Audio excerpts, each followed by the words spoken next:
It's another good time with us on new tax and development, the inevitables. And I'm glad to be in your presence once again. And once more, thank you for joining us. Thank you for being part of this. And it's a pleasure to us that you are contributing to its success by listening and also making use of the ideas. On the 26th of June 2025, a history was made in Nigeria, a groundbreaking achievement by the government on the fiscal landscape of the Federal Republic of Nigeria. Four new laws were signed by the president, namely the Nigerian Tax Administration Act, the Nigerian Revenue Service Establishment Act, the Nigerian Tax Act, and the Joint Revenue Board Act. These four laws are the ones that are now going to be governing the administration of taxes in Nigeria on all the three tiers of government. These tax acts that have been signed into law will take effect from January 2026 financial year.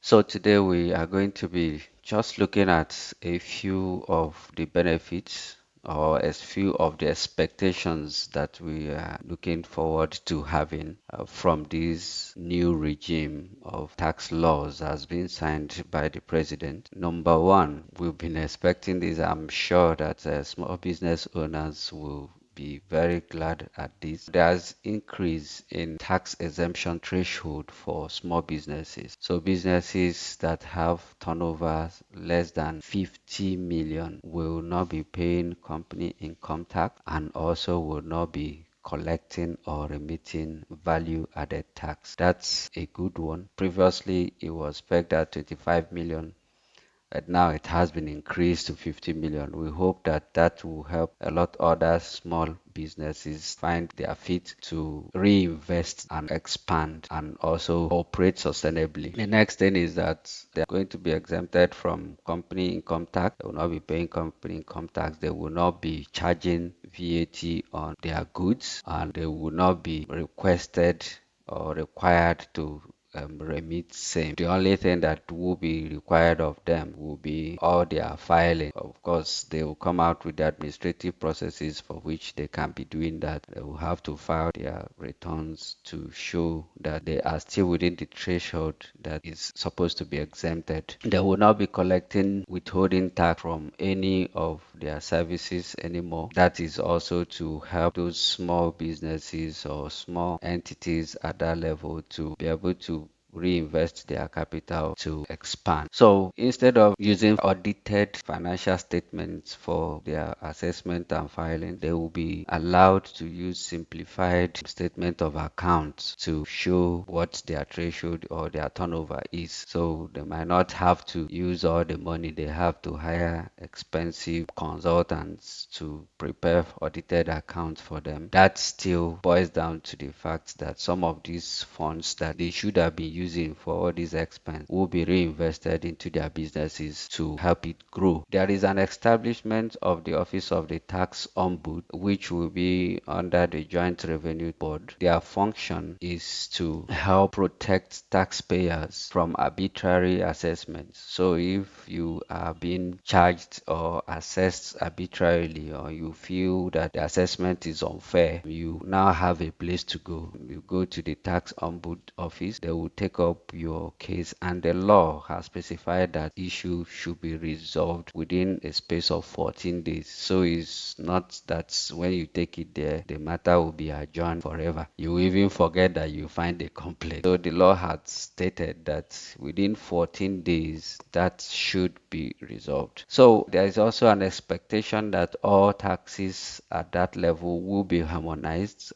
to remove some unnecessary nuisance taxes to a few and simpler number of taxes that entities at that level will be paying to make sure that issues around multiple taxation doesn't arise again, which has been a problem that is plaguing small businesses.